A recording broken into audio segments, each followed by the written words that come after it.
Hola jóvenes, ¿cómo les va? Esto es Electrotecnia 12 y el día de hoy vamos a ver en este video tipos de cargas en corriente alterna. Antes de entrar a estudiar nuestros circuitos de corriente alterna, es necesario recordar algunas cositas muy importantes como esta, miren. ¿Cuántos tipos de cargas hay en corriente alterna? Recuerden, en corriente continua hay un solo tipo de carga, es la carga R, es la resistencia óhmica pura. ¿No es cierto? ¿Qué es esta resistencia óhmica pura? ¿Cuál es el papel en los circuitos? Oponerse al paso de la corriente. Con ella se pueden controlar las corrientes y no tener corrientes de cortocircuito, por ejemplo. Pero ¿qué hace la R dentro del circuito de corriente continua? Simplemente transforma la energía eléctrica en otro tipo de energía. Puede ser, lo más usual, en energía calorífica o también en energía lumínica. Esto existe en corriente continua, pero cuando nosotros vemos circuitos de corriente alterna, nos encontramos de que hay dos tipos de cargas más, la XL y la XC. Miren cómo se pone, XL mayúscula la XL, minúscula, la X y minúscula la L. Acá mayúscula la X y minúscula la C. A más de la resistencia R, entonces tenemos una carga, ¿no?, producida por una bobina. Ya vamos a estudiar eso luego un poquito más detenidamente. Y también tenemos una carga producida por un capacitor. ¿Por qué son cargas? Porque simplemente estos elementos dentro de un circuito de corriente alterna se oponen al paso de la corriente alterna. Eso no sucedería si pusiésemos estos elementos en un circuito de corriente continua. Si es que en este circuito nosotros ponemos una bobina, simplemente se comportaría como una resistencia más, como una R de estas que tenemos aquí, debido a la resistencia óhmica de su alambre, del alambre que está hecha la bobina. Y si pusiésemos un capacitor, tendríamos simplemente un circuito abierto como algo que tenemos aquí dibujado como la fuente, mire. La fuente nos da la impresión de que es un circuito abierto, ¿no es cierto? Así se dibujaría un capacitor aquí y eso sucedería en el circuito de corriente continua. Pero en los circuitos de corriente alterna, debido a la alternancia de la corriente, que un momento es positivo, otro momento es negativa, un momento va, otro momento viene, un momento es cero, otro momento es máxima, y así sucesivamente va tomando distintos valores, es decir, siempre está moviéndose. Debido a ese fenómeno, estos elementos, tanto la bobina como el capacitor que provocan estas dos cargas, ¿cierto?, son elementos muy importantes dentro del circuito y se oponen al paso de la corriente alterna. A esas dos oposiciones les vamos a llamar XL, reactancia inductiva, y XC, reactancia capacitiva.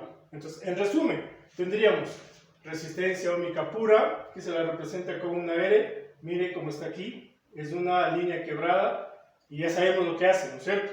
La XL, reactancia inductiva, que es una bobina, es un inductor, ¿no es cierto? Recuerden el material que les mandamos la semana pasada, por favor repasen sobre inductores, inductancia y reactancia inductiva. Ya vamos a ver nuevamente eso, ¿no? Pero ustedes ya vayan adelantándose repasando el material que les mandé. Entonces, la bobina se la representa de esta manera y le ponemos XL, que representa o significa reactancia inductiva. Y el capacitor, que es un elemento que también lo vamos a repasar o a estudiar, si ustedes todavía no lo han estudiado, se representa con las letras XC y es reactancia capacitiva. Es decir, el capacitor se convierte en una resistencia que provoca reactancia capacitiva en el circuito. Entonces, estos tres elementos, recuerden que son vectores. Dijimos, todos los elementos del circuito de corriente alterna son vectores. Entonces, miren, si es que yo pongo aquí una E, a esta fuente le pongo un voltaje. Ese voltaje es un vector. Si es que le pongo la corriente a este circuito, miren, aquí le pongo la I. Esta corriente también es un vector.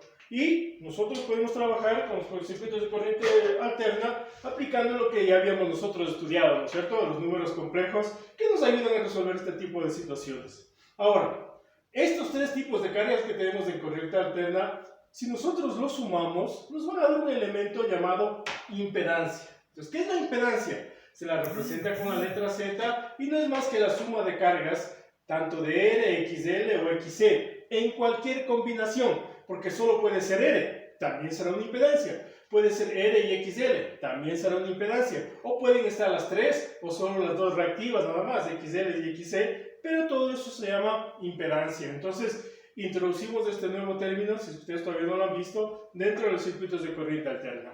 Y obviamente, ¿qué es la impedancia entonces? La resistencia del circuito.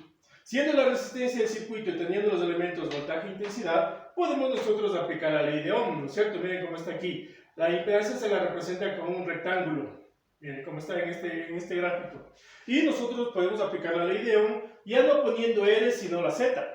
¿Qué es la Z? La suma de las cargas de corriente alterna. Pues miren, intensidad es igual a voltaje sobre Z, Z es igual a E por I, y el voltaje es igual a I por Z.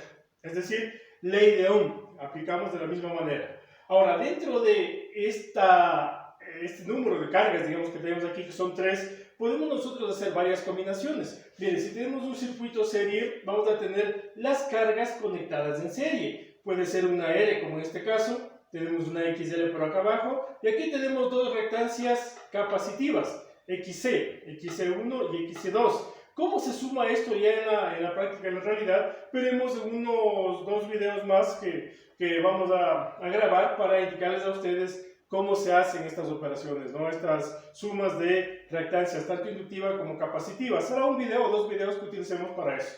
Pero ustedes, mientras tanto, vayan repasando el material gráfico escrito que les envié. Ahora, si es que nosotros conectamos de paralelo estos mismos elementos que están en serie, vamos a tener algo como esto, miren. Una resistencia en paralelo con un capacitor que provoca una XC y con una bobina que provoca una XL. Es decir, aquí los 3 elementos están en paralelo. Fíjense cómo están conectados. Pero lo usual, lo normal es que no estén ni así en serie ni así en paralelo, sino que estén como de manera mixta, como en este que tenemos aquí. Miren, tenemos bobina, capacitor, resistencias conectadas de alguna manera, mejor dicho, de cualquier manera, nosotros lo resolvemos. Y esto se llama un circuito mixto, ¿no? Ahí están las 3 cargas. Puede estar solo un circuito mixto de 2 cargas, o de 3 cargas, o de una sola carga. Ya hemos de ver los circuitos que vayamos a resolver. Entonces, miren, les recordamos esto. Esto para que ustedes tengan suficientes elementos y comenzar ya a estudiar los elementos. Después estudiaremos ya nuestros circuitos de corriente alterna y cómo resolverlos con números complejos. ¿Ok, jóvenes? Por hoy nada más, sigan repasando el material que les envié, por favor, y continuaremos en los siguientes videos. Gracias. Jóvenes, a ver, aprovechemos, tenemos todavía unos 3 minutitos, ¿no? Antes de continuar, no se olviden mandar siempre sus deberes, sus trabajos a este correo. Y el canal de YouTube, ustedes pueden encontrar en YouTube como Electrotecnia el número del video y mi nombre, Bolívar Muñoz, y usted accede directamente a los videos. A ver, veamos, tipos de cargas y números complejos, es decir, vamos a asociar los tipos de cargas que hemos visto, R, XL y XC, con los números complejos que habíamos estudiado. Y es muy simple, ¿verdad? Una cosa muy sencilla. Por ejemplo, a las cargas R, que son resistencias óhmicas puras, les ponemos como un número real, es decir, siempre van a ir primeras positivamente. A las XL, que son las reactancias inductivas, les ponemos como un número imaginario positivo, es decir, le vamos a poner más J.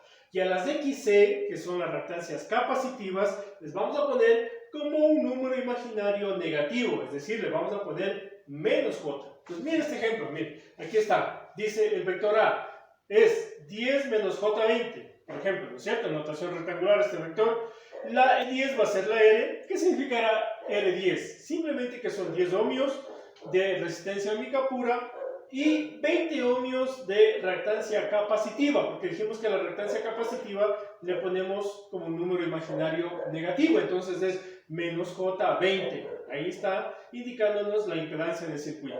Acá hay otro ejemplo, el vector B. Dice 0 más J30. ¿Qué significa el 0? Que la resistencia óhmica pura es 0, es decir, no hay en el circuito de resistencia óhmica pura, pero sí hay una bobina, una reactancia inductiva, que le ponemos como más J30, es decir, esta reactancia inductiva vale 30 ohmios, por eso le ponemos aquí XL. Y mire acá que hemos puesto dos circuititos como ejemplo. Supongamos que tenemos esta resistencia R de 100 ohmios y esta reactancia capacitiva de 40 ohmios. ¿Cómo le representamos a la Z, es decir, a la impedancia de este pequeño circuito? Le representamos como 100 menos J40. ¿Por qué 100 menos J40? Porque el número real vale 100, siempre va primero, y el número imaginario es una reactancia capacitiva que dijimos que es negativo, entonces le ponemos menos J40. ¿Ok? Acá en este otro ejemplo, dice R igual 50 ohmios, XL igual 10 ohmios. ¿Cómo le representamos a la impedancia de este circuito? Es decir, a la suma de estas dos cargas, estas dos resistencias. Le representamos como 50 más J10. ¿Por qué 50? Porque la R vale 50. ¿Y por qué más J? Porque es una reactancia inductiva, ya no es reactancia capacitiva como acá, sino reactancia inductiva, y dijimos que es un número real, un número imaginario positivo. Entonces está el número real, el número imaginario positivo, y eso vale 10 ohmios. Entonces le ponemos más J10. Aquí está. Ok, entonces con esto completamos este video, por favor. Ahora sí, jóvenes, me despido. Repasen por favor lo que les hemos mandado y hasta el próximo video.